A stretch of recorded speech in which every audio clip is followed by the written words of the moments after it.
I know I haven't been on for a while, but been on quite a bit of a hiatus, and I haven't really finished uni. I'm on my break from uni, and I apologize for being off for so long. But I recently sat down and listened to King Skullsman. He did a report on Roman Reigns and Braun Strowman about their match. Now, this is not on here for me to like reflect on his opinion or what he had to say, but you know, listening to him again kind of made me think. You know what? I'm kind of behind here. I need to get up. I need to start, catching up. Like, get on YouTube, start posting some stuff, and see what I can get. But guys, I'm going to be going through my predictions for Great Balls of Fire. And I honestly, I hate that name. I will still hate that name. And I hope it's the last Great Balls of Fire. Because I have the WWE Network now. I go on and watch old stuff. Like, I go back to watch when wrestling was actually good. And I always get that out of the first ever Great Balls of Fire. And then I always say, well, I hope it's the last ever Great Balls of Fire. Because I don't want to see that pay-per-view ever again. And the rest of my tandem of watching wrestling. I've been watching wrestling for a long, long time, guys. I've been watching wrestling for a very, very, very, very, very, very, very long time.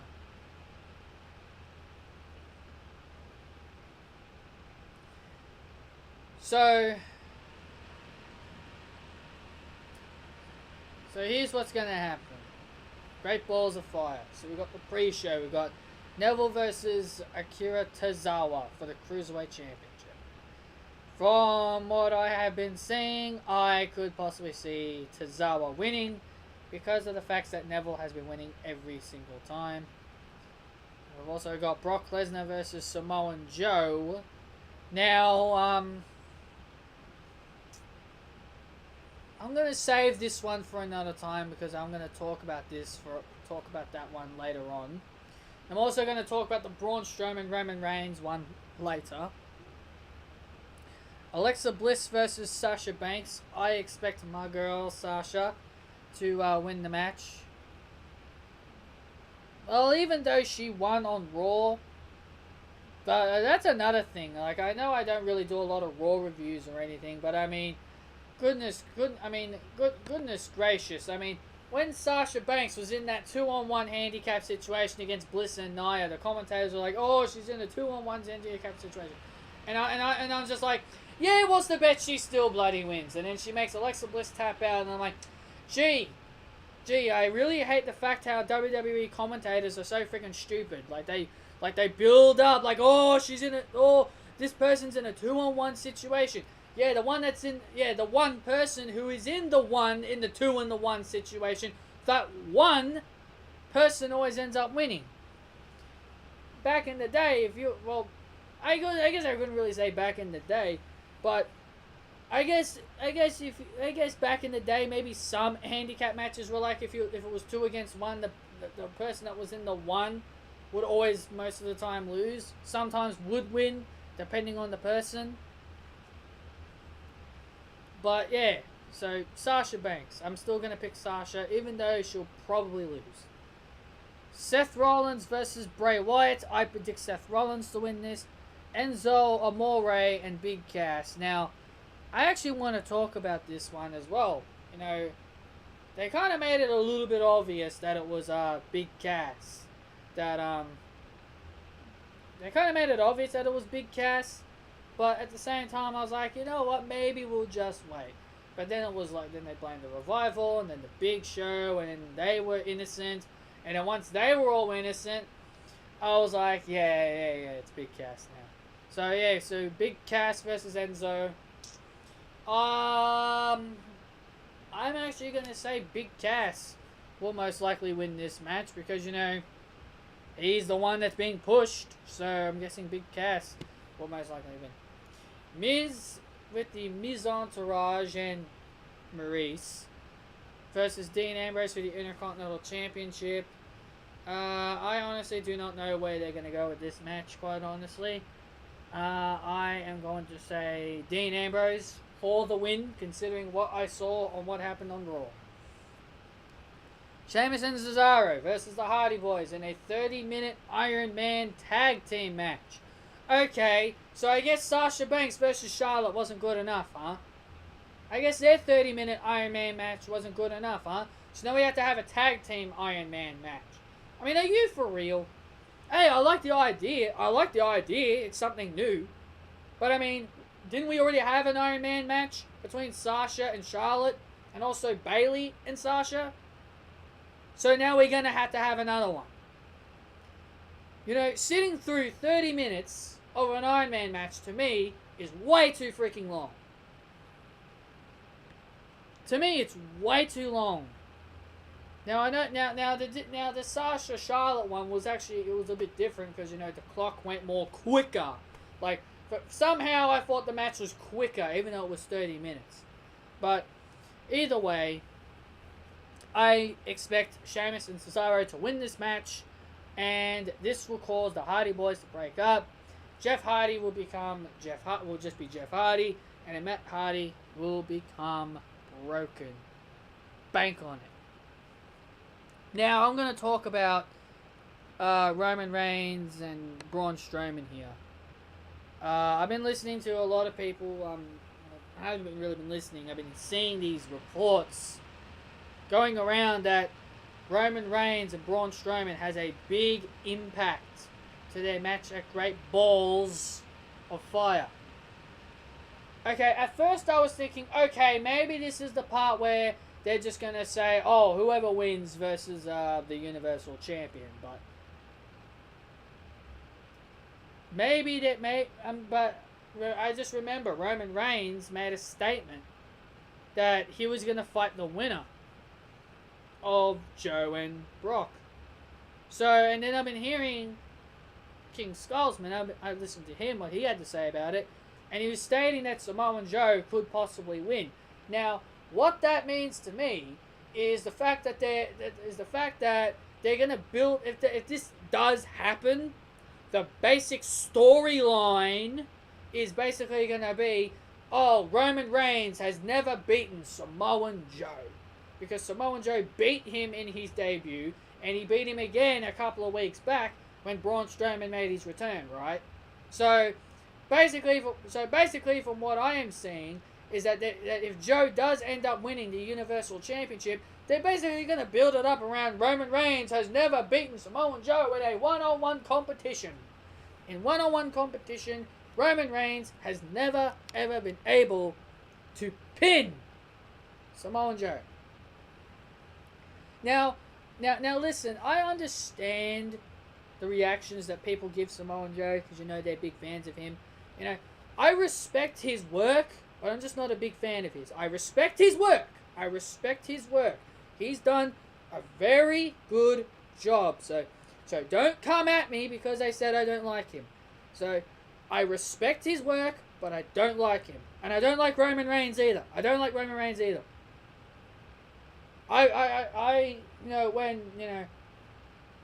When I used to watch wrestling, I was always favored of the faces. I was always the good guy. I always favored all the good guys. And then when Roman Reigns obviously became a good guy and he feuded with Randy Orton, obviously I didn't like him then because he was feuding with Randy Orton, because you can tell I'm wearing his shirt. But I'm basically trying to say, is that I wasn't really a big fan of Roman Reigns. I probably was a fan of his for a little bit because during that period that I didn't understand a lot, but I've grown to understand a lot more, and I've really come to the point where, you know, it's completely bullshit and ludicrous how things are being booked now these days. But, you know, and yes, I can see where people are coming from, especially with Roman Reigns with the WrestleManias. That I 100% agree with. WWE are not giving up on Roman Reigns. If this was the Attitude Era, Roman Reigns would have been a failure. And if they knew he was failed, they would have moved him on. It was the same thing. It would have been the same thing with Stone Cold Steve Austin. If Stone Cold Steve Austin did not have worked, they would have, dumped him in the mid-card and just left him there, and he would be forgotten. He would be forgotten. He would probably be like a guy in the mid-card.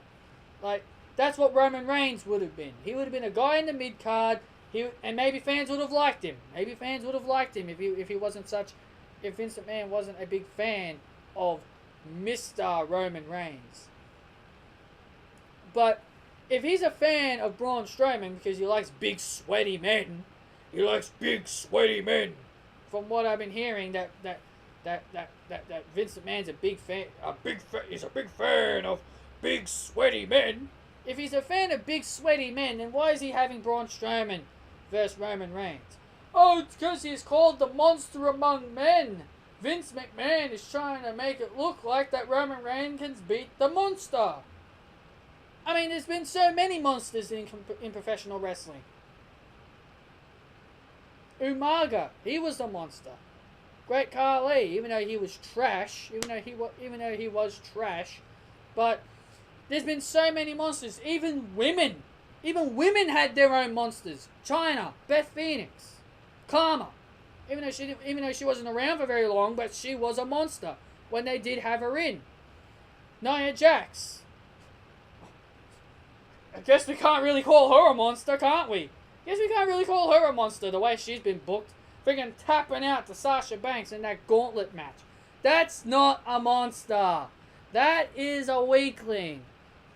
People that tap out are not monsters, in my opinion. If you're building them up as monsters and they tap out, those are not monsters. Monsters do not tap out. And that is possibly the biggest thing that WWE always do wrong with monsters. Especially with monsters like Kane and Big Show. Like, I know they've been around for a long time, but they were monsters in their time. And The Undertaker, he was always a monster, but he was like a different type of monster. He was a dead man. But, they always build up these big men, and then when they've got like their other favorites, like a Stone Cold or The Rock, they'll just be like, oh, we'll go with who the fans want, who the fans really love. And it's funny, Braun Strowman is meant to be hated. Every time this guy comes out and he's fighting with Roman Reigns, every time the crowd hear the roar, fans get up and cheer, and they want to see Braun Strowman kick Roman's ass. Remember the time when he got pushed off when he got the hell beat out of him after WrestleMania? Fans loved it. They did thank you Strowman. Fans absolutely loved what Braun Strowman did to Roman Reigns after that night at WrestleMania. This proves to me that Vince is trying to make everyone feel sorry for Roman, but instead they don't feel sorry for Roman. They want to laugh at Roman. They're like, ha ha ha ha ha, you got beat up by the monster among men, ha ha ha ha ha. And they're like, oh, thank you Strowman, and all that nonsense. I mean, back in the day, I used to think the fans were kind of ludicrous, and sometimes I used to agree with them, especially depending on who turned face and who turned heel. But now it's a lot different. But I'm just basically trying to stay it off here. That I think is ridiculous. I mean, Braun Strowman is meant to be a heel, but here he is being loved. He's being loved by millions and millions of fans, all because he beats up Roman Reigns. Hashtag it. Beat up Roman Reigns. Hashtag it. That will definitely get that hashtag will definitely trend. Hashtag beat up Roman. Hashtag Braun Strowman. Because that is all that Braun Strowman does. He loves to beat up on Roman Reigns, and the fans love it. It was the same thing with John Cena when they used to start hating him. And AJ Styles started that. Beat up John Cena. Beat up John Cena.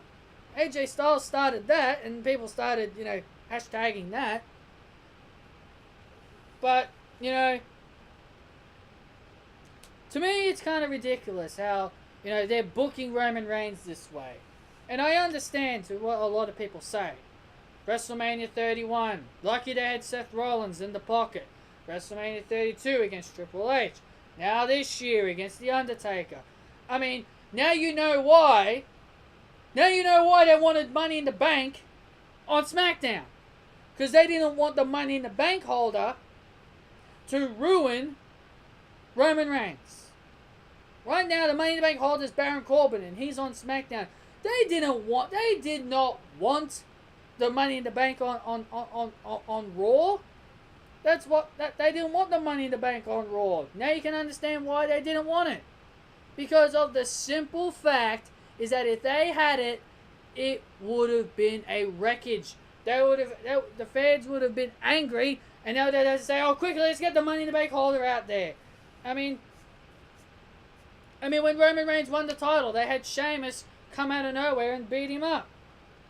Fans might have liked it, but at the same time, they booed because of one reason. They knew why WWE did it.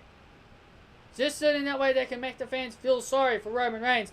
Oh, he won the title. Oh, and now he's no longer the champion. Sheamus stole it from him. I mean, come on. Come on! Come on, WWE. You can do better than that. Now, here's another thing. I've never been a big supporter of other wrestling promotions.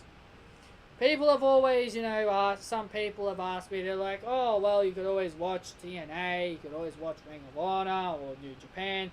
I honestly do not give two shits about those other companies. I've been born and bred WWE. WWE is where I've always been. I've always been watching WWE ever since I was little. WWE is where I am. So sorry guys, I've always been WWE. I can't just, watch other promotions because you think they're better. That's just your opinion. But anyway, Braun Strowman versus Roman Reigns in the ambulance match. Roman Reigns will probably win this. But if they are going to go with Braun Strowman winning, then they go with Braun Strowman winning. But I honestly see Roman Reigns winning this match, all because of the fact that it is the word predictable. And Brock Lesnar versus Samoan Joe. I am going to go with a safe bet and say Samoan. I'm going to go with the safe bet and say Brock Lesnar. Only because I don't see Joe winning. Now, I understand people want to see Joe win. But who would you rather get buried at the hands of Roman Reigns? Would you rather see Samoan Joe get buried at the hands of Roman Reigns or Brock Lesnar being buried at the hands of Roman Reigns? I would more rather Brock Lesnar because I think this is the safest way to protect Samoan Joe. Like, they could have Samoan Joe lose by countout. Or they could have Brock Lesnar get frustrated and get himself DQ'd and Joe wins the match that way. It's not difficult just to protect somebody. So I could see Joe being protected in the end, or he could get squashed. Who knows? So that has been my Great Balls of Fire predictions. And I know I've been ranting on a lot, and I know I ranted a little bit about Roman Reigns, but of course I needed to get that out there because other people have been ranting about him. So that has been my thoughts on the goodness gracious Great Balls of Fire pay-per-view, and I swear I will never do that again for you guys. And I'll see you all next time. Catch you later.